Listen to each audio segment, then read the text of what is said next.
हवेत एकाच वेळी हजारो रेडिओ स्टेशन्स, मोबाईल सिग्नल्स आणि वायफायच्या लाटा फिरत आहेत. आपण बघायला गेलं तर आजूबाजूला इलेक्ट्रोमॅग्नेटिक लहरींचं एक प्रचंड मोठं जाळं विणलेलं आहे. हो नक्कीच. खूपच मोठं जाळं आहे ते. बरोबर. पण तरीही एखाद्या गाडीचा रेडिओ अचूकपणे 98.3 हीच फ्रिक्वेन्सी कशी पकडतो? यामागे नक्की कोणती जादू आहे? आजच्या या सखोल चर्चेत आपण एका अशा अदृश्य खेळाचा उलगडा करणार आहोत जो आधुनिक तंत्रज्ञानाचा पाया आहे. हं, आज आपण एका अत्यंत महत्त्वाच्या प्रेझेंटेशनवरील सखोल ऑडिओ चर्चा करणार आहोत. आपला विषय आहे RLC सिरीज सर्किट्स. या सखोल चर्चेचा मुख्य हेतू म्हणजे रेझिस्टन्स, इंडक्टन्स आणि कॅपॅसिटन्स हे 3 घटक जेव्हा एकत्र येतात तेव्हा विजेच्या प्रवाहात नेमके कोणते बदल घडतात हे समजून घेणं. चला, हे सर्व सविस्तर उलगडून पाहूयात. आपण प्रेझेंटेशनच्या पहिल्या स्लाईडवर येऊया. स्लाईडचं शीर्षक आहे RLC series circuit, fundamentals to advanced. RLC series circuit, पायाभूत ते प्रगत संकल्पना. या पहिल्या स्लाइडवर आपण पाहू शकतो की आर, एल आणि सी हे घटक चमकताना दिसत आहेत.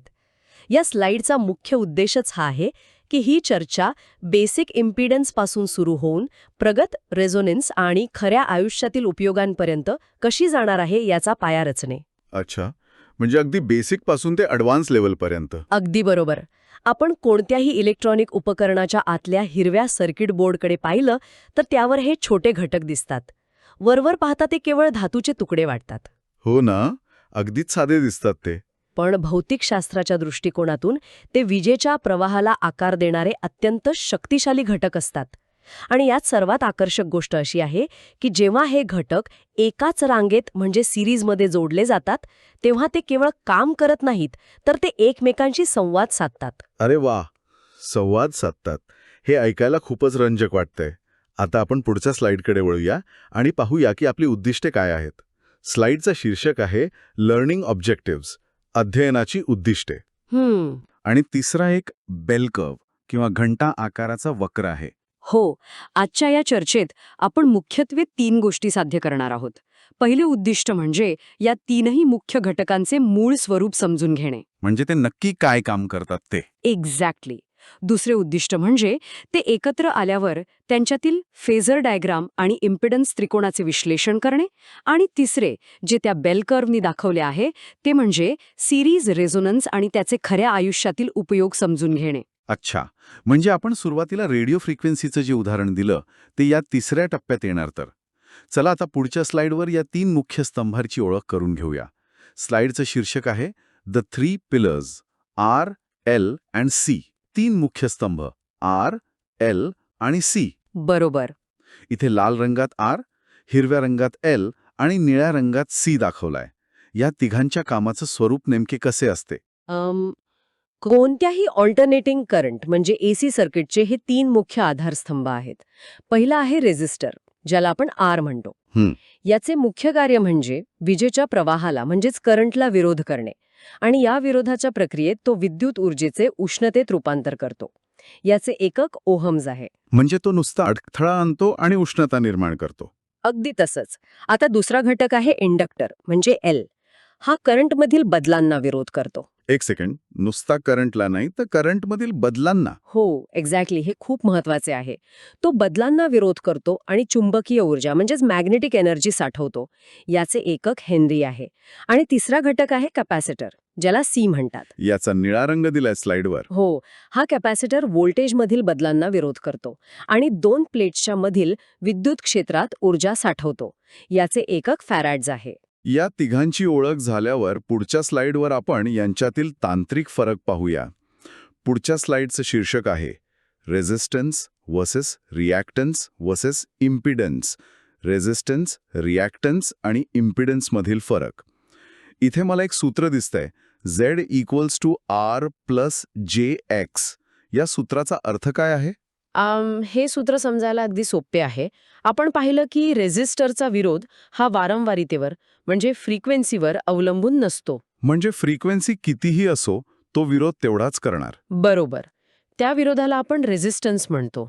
पण इंडक्टर आणि कॅपॅसिटरचे तसे नाही. त्यांचा विरोध हा फ्रिक्वेन्सीवर अवलंबून असतो. या बदलणाऱ्या विरोधाला रिॲक्टन्स म्हणतात, ज्याला आपण एक्स या अक्षराने दाखवतो. यात इंडक्टरचा XL आणि कॅपॅसिटरचा XC येतो. अच्छा, म्हणजे जो फ्रिक्वेन्सीनुसार बदलतो तो रिॲक्टन्स. अगदी बरोबर. आणि जेव्हा हे तिन्ही घटक एकत्र येतात तेव्हा त्यांच्या एकत्रित विरोधाला इम्पिडन्स म्हणतात, जो आपण Z अक्षराने दाखवतो. म्हणूनच ते सूत्र Z=R+jX असे आहे. बापरे, आता क्लिअर झालं. हे तिन्ही घटक एकत्र कसे जोडले जातात हे आता आपण पुढच्या स्लाइडवर पाहूया. स्लाइडचं शीर्षक आहे the series RLC circuit layout. Series RLC सर्किटची रचना. इथे एक सर्किट डायग्राम आहे जिथे VS म्हणजे सप्लायमधून I हा करंट वाहत आहे. इथे सिरीज सर्किटचा सर्वात महत्वाचा नियम लागू होतो. कोणता नियम? नियम असा की या सर्व घटकांमधून वाहणारा करंट नेहमी एक समान असतो. म्हणजे R, L आणि C या तिघांमधून जाणारा I हा सेम असतो. पण एकूण व्होल्टेज म्हणजे VS हे या तिघांमध्ये विभागले जाते. म्हणजेच करंट सारखाच पण व्होल्टेज मात्र वाटून घेतलं जातं. एक्झॅक्टली. ते VR, VL आणि VC मध्ये विभागले जाते. आता पुढच्या स्लाइडवर जिथे व्होल्टेज आणि करंटच्या फेजेसची चर्चा आहे तिथे खूप मजेशीर नियम आहे. स्लाइडचं शीर्षक आहे voltage and current phases. Voltage आणि करंटचे फेजेस. इथे मला ELI द आईसमॅन हे वाक्य दिसत आहे. येथेच हा विषय खऱ्या अर्थाने रंजक बनतो. हो ना? इंजिनिअरिंगच्या विश्वात हे वाक्य खूप प्रसिद्ध आहे. आपण मगाशी पाहिलं की व्होल्टेज विभागले जाते, पण ते एकाच वेळी एकाच लयीत काम करत नाहीत. म्हणजे त्यांच्यात वेळेचा फरक असतो. बरोबर. रेझिस्टरमध्ये व्होल्टेज आणि करंट एकाच फेजमध्ये असतात. तिथे कोणतीही शर्यत नसते. पण इंडक्टर आणि कॅपॅसिटरमध्ये तसं नसतं. तिथेच हा ELI द आईसमॅन येतो तर. अगदी बरोबर. यातल्या ELI या शब्दाची फोड करूया. E म्हणजे व्होल्टेज, L म्हणजे इंडक्टर आणि I म्हणजे करंट. याचा अर्थ असा की इंडक्टरमध्ये व्होल्टेज हे करंटच्या 90 अंशांनी पुढे असते. अच्छा, म्हणजे व्होल्टेज आधी आणि करंट नंतर. हो. आणि आता ICE या शब्दाकडे पाहूया. I म्हणजे करंट, C म्हणजे कॅपॅसिटर आणि E म्हणजे व्होल्टेज. म्हणजे कॅपॅसिटरमध्ये करंट हा व्होल्टेजच्या 90 अंशांनी पुढे असतो. एक्झॅक्टली. तिथे करंट आधी आणि व्होल्टेज नंतर. हा वेळेचा किंवा फेजचा फरक समजणं खूप गरजेचं आहे. या फेजेसना कागदावर कसे मांडायचे? पुढच्या स्लाइडवर आपण ते पाहूया. स्लाइडचं शीर्षक आहे drawing the phasor diagram. Phasor diagram काढणे. इथे मला एक आलेखीय आकृती दिसत आहे ज्यात एक आडवी रेषा आहे आणि काही उभ्या रेषा आहेत. हां. अदृश्य फेजेसना कागदावर मांडण्याची ही एक उत्तम पद्धत आहे. सिरीज सर्किटमध्ये करंट समान असल्याने आपण करंटला आडव्या अक्षावर काढतो. आणि रेझिस्टरचं व्होल्टेज म्हणजे VR करंटसोबतच असतं ना? बरोबर. म्हणून VRची रेषासुद्धा त्याच आडव्या रेषेवर काढली जाते. आता ELIच्या नियमानुसार इंडक्टरचं व्होल्टेज 90 अंश पुढे असते. म्हणून त्याची रेषा म्हणजे VL 90 अंश वरच्या दिशेने काढली आहे तर? अगदी अचूक. आणि ICEच्या नियमानुसार कॅपॅसिटरचं व्होल्टेज मागे असते. त्यामुळे VCची रेषा 90 अंश खालच्या दिशेने काढली जाते. यामागील भौतिकशास्त्र असे आहे की ते एकमेकांच्या विरुद्ध दिशेने काम करत असतात. पुढच्या स्लाइडवर पाहूया. स्लाइडचं शीर्षक आहे the voltage triangle and Pythagoras. Voltage त्रिकोण आणि पायथागोरस. इथे खरोखरच काटकोण त्रिकोणाची आकृती आहे आणि पायथागोरसच्या प्रमेयाचं सूत्रही आहे. VS = square root of VR² plus VL - VC चा वर्ग. यावरून एक महत्वाचा प्रश्न उभा राहतो. आपण या सर्व व्होल्टेजची साधी बेरीज का करू शकत नाही?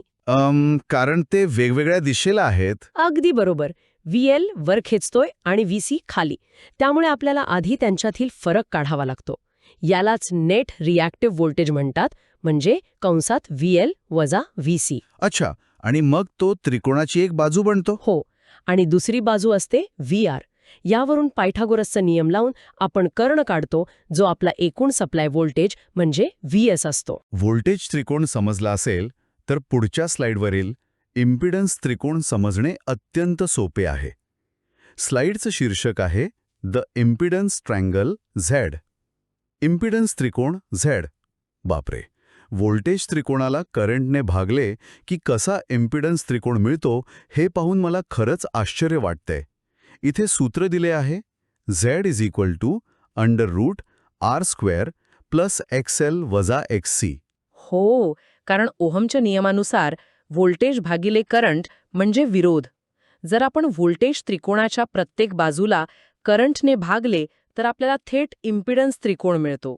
म्हणजे पाया जो VR होता तो आता रेझिस्टन्स R झाला. एक्झॅक्टली. आणि उभी बाजू निव्वळ रिॲक्टन्स झाली, म्हणजेच XL वजा XC. आणि या गणितावरून जो कर्ण मिळतो तो आपल्या एकूण इम्पिडन्स म्हणजे Z असतो. या त्रिकोणाच्या आधारे सर्किटच्या 3 अवस्था कशा ठरतात ते पुढच्या स्लाइडवर पाहूया. स्लाइडचं शीर्षक आहे 3 सर्किट कंडिशन्स. सर्किटच्या 3 संभाव्य अवस्था. इथे एक वर जाणारा बाण, एक खाली जाणारा बाण आणि एक तराजूची आकृती आहे. या तिन्ही अवस्था खूप महत्वाच्या आहेत. पहिली अवस्था म्हणजे इंडक्टिव्ह अवस्था.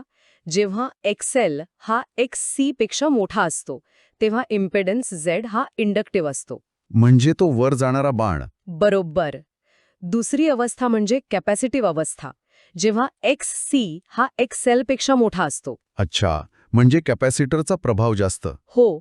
आणि तिसरी अवस्था जी सर्वात महत्वाची आहे ती म्हणजे रेझोनन्स. इथे XL आणि XC अगदी समान असतात. म्हणजे तो तराजू पूर्णपणे समान पातळीवर आलाय. अगदी बरोबर. ते दोन्ही एकमेकांना पूर्णपणे रद्द करतात, कॅन्सल करतात आणि सर्किट पूर्णपणे रेझिस्टिव्ह होते. यातील जी तिसरी अवस्था आहे तिची जादू पुढच्या स्लाइडवर सविस्तर दिली आहे. स्लाइडचं शीर्षक आहे the magic of series resonance. Series रेझोनन्सची जादू. तराजू समान पातळीवर आल्यावर नक्की काय होते?